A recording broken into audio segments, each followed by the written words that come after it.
And I'm like, screw this. And then I went and got in an argument with a lady about LeBron.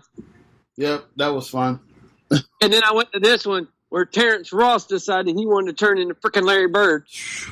Just making everything, bro. He was killing y'all. I'm like, this is stupid. But whatever. Man. I had a lot of fun though going to that game. That was a lot of fun. Yeah. You want to know why it was fun? Because Why? no Magic fans talk junk. Because really, what are you going to do? 60% of the crowd was Heat fans. It's ridiculous. That was ridiculous. It was crazy. It was crazy. I seen more blue, pink, and freaking and red and black stuff than I did anything else. It was nuts. It was beautiful, man. I'm getting looks in my own arena, man. Yeah, we're walking by you going, there's a Magic fan here? I lost my dang voice, man, dealing with y'all. That was okay. We can talk about Matt He all day. I want to get your opinion on Kyrie Irving's comments. Kyrie Irving went on to say, hey, we just need a couple more pieces. And he went on to name teammates. He left off the list. I think Joe Harris was one of the guys he left off the list. He left Jared Allen off the list, but he put DeAndre Jordan on that list. Kevin, go off. I'm just going to ask you this. Who used to be one of his teammates? LeBron James? I think he kind of learned from him a little bit. So, Kevin, this has one of those big LeBron type vibes to it. Yeah, so, I didn't like it at all, man. So, if you're going to say something like that, don't use names. Kevin, let me ask you one question here. What player is out right now with Achilles injury and possibly come back and change the landscape of these? That guy named Kevin Durant. Yeah. Is Kyrie stupid? Does he realize that he got Kevin Durant on this team who was a walking 50-win season? And he would change the whole landscape once he come back and all them players would be great around him? Yeah. What was the funny part is Kyrie keeps running his mouth. He won't be there to play with him. What was Kyrie thinking running his mouth like this? You don't annihilate your teammates. You don't do that. He's LeBron. He's learned from LeBron. Did he not learn in Boston? He did the same thing in Boston. Mm-hmm. Didn't he do it in Cleveland? Yes, he did it in Cleveland as well. He's not there learning a lesson. You have listen, and everybody say it's the off Achilles that he can come back and still be a productive player in Kevin Durant. It's not his main Achilles where he's take off and plant. It's his other Achilles on the left side. That one he's actually come back and be a decent player. You still have Kevin Durant on this team next year. He's gonna make things that much easier for you, and then you acknowledge your teammates. It don't matter. It don't matter which Achilles that Kevin Durant messed up. With the way that they do surgeries and everything like that, he's going to come back better than ever. Stupid people say stupid things. Kyrie is a moron for this. It's the old Forrest Gump analogy. Stupid is as stupid does. And he doesn't learn and he don't care. And when he's not on the team to play with Kevin Durant, well, now you're going to know why. Unbelievable, man. If you want to get rid of Jared Allen and all them, hey, go ahead. So be it. Unbelievable, dude. Let him go. When I had saw that, my mouth dropped. I mean, not because he say dumb stuff like that, but the fact that you start naming teammates. You start naming teammates, man. Just saying in general, we need more pieces. It was just funny to me that goes, we need another piece when that dude is sitting on the bench. And I'm like, your piece is right there. You just got to wait for it to get healthy. Oh, jeez, man. I'm like, he's literally sitting right there. There's your piece. Can you bide your time and shut up until he comes back? Then if you want to bitch about pieces after he comes back and you're still, then bitch about it. But your piece is sitting right there. He's a really big-ass piece. Oh, man. Unbelievable, man. Let's go for it. Let's talk about another point guard in the West. Kevin, have you been watching a little bit of Ja Morant? Oh my God. That kid is real talented, isn't he? Well, I started watching him during the NCAA tournament last year. And that's when he flashed and caught my eye. Mm-hmm. And I'm like, okay, this kid's nuts. I was like, the crap he does, he's nuts. And he's a very good player. But now, watching him, especially when they wear those old throwback Grizzly jerseys. Oh, those things were fire, bro. Yeah. They got Vancouver written on them, which is hilarious. But he's just he's just a good, solid basketball player. And he can do whatever he wants whenever he wants to do it. And that's what kills me about him. You ain't got guys that play with his size, that play like he does. He attacks the rim. He don't settle for three-pointers all the time, and he continuously pushes it. And he's a good little ball player. Kevin, they possess the longest winning streak in the NBA. They're 8th in the West. I did not think the Memphis Grizzlies would be even a playoff team in the West. To see what this kid is doing is unbelievable. This dude had a behind-the-back dribble and looped it behind the other arm to the pass for Jared Jackson for a dunk. I'm sitting here like, that's Penny Hardaway good, bro. Did you see the pass he made in midair that he made, but the dude got blocked afterwards? Yes. Oh, my God. Dude, I'm having visions of Penny Hardaway when I'm watching this guy. Yeah, he's legit. He is legit. And watching him, and like I said, when I was watching him last year during the tournament, like you catch the games because you hear about these guys and you want to watch them. So you watch them and you just sit there in awe of like, man, no wonder this kid had such hoopla coming out of college because he is really good. And there's always that guy that you hear about and then you don't really see him until the tournament. But then when you watch him, you're like, oh, okay. Now I understand why everybody was talking about him all year long. Well, now we understand why everybody was talking about him last year.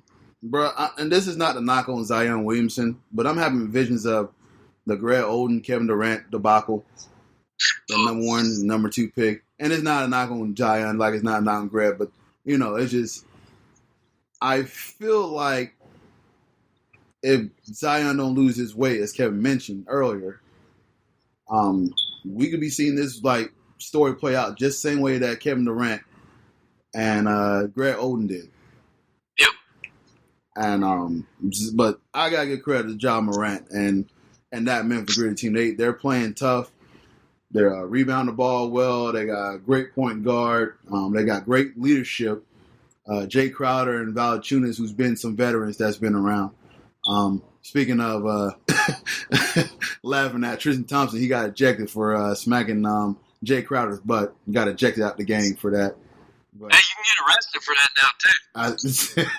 Apparently. So, but yeah, I got to give credit to this kid, man. Like it is amazing. I'm gonna give a little shout out to Markelle Fultz. Oh, here we go. He had a good game against the Lakers.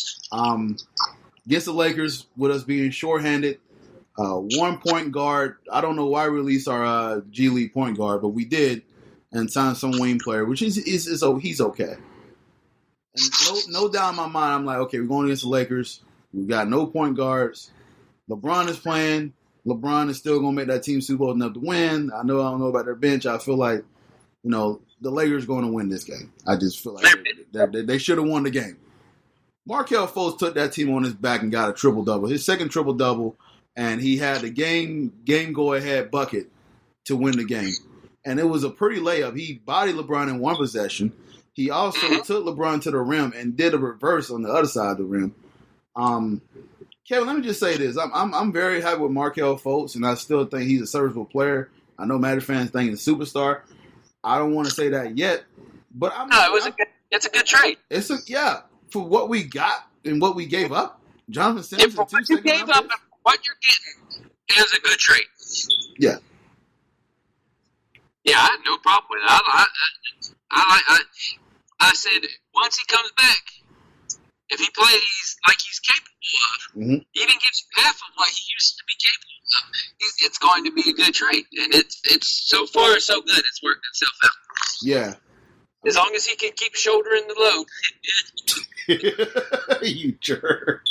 As long as he keeps shouldering the load, it'll still be a good trade.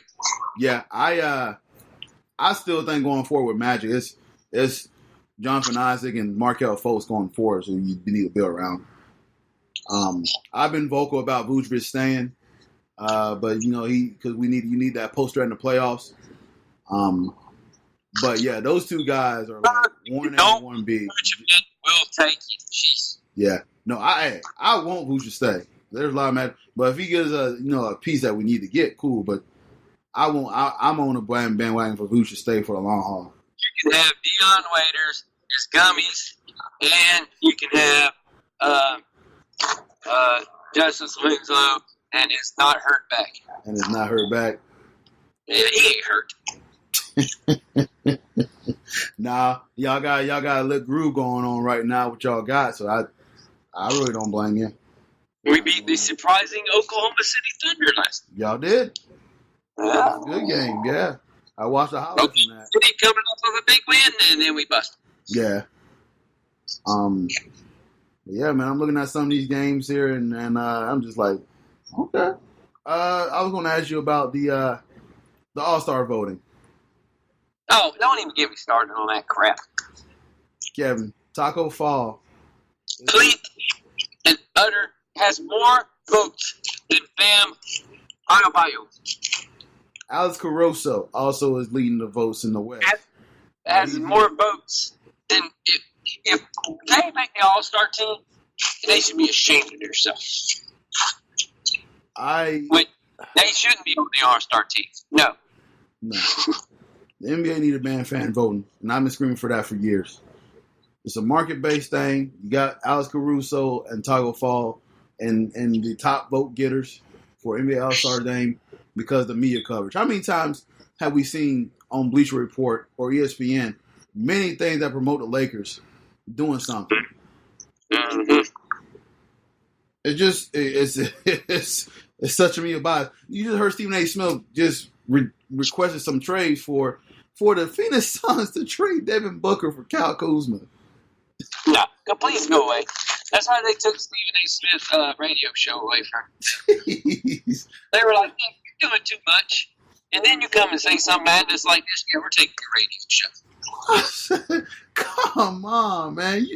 How do you Oh, dude. I just laughed at that one. I was like, okay. Don't know where to go about that one, but no, man. You don't do that. Yeah. Here's where you go with it. How about no? Yeah. But you're right. You got guys like Bam, DeMontis Sabonis. That should deserve the votes, and we voting for Taco Fall. Here you go. Here's a funny one. Last year, Russell Westbrook has 2 million votes. Uh-huh. This year, Russell Westbrook has 700,000. We're over the 2 million people that voted for Russell Westbrook last year. Huh, right, yeah. It's amazing. Freaking market helps, huh? Yeah. Well, in that case, the market don't help. Right, yeah, because Miami's a pretty good market. They should have. But you guys. Well, no, he went from Oklahoma City to Houston.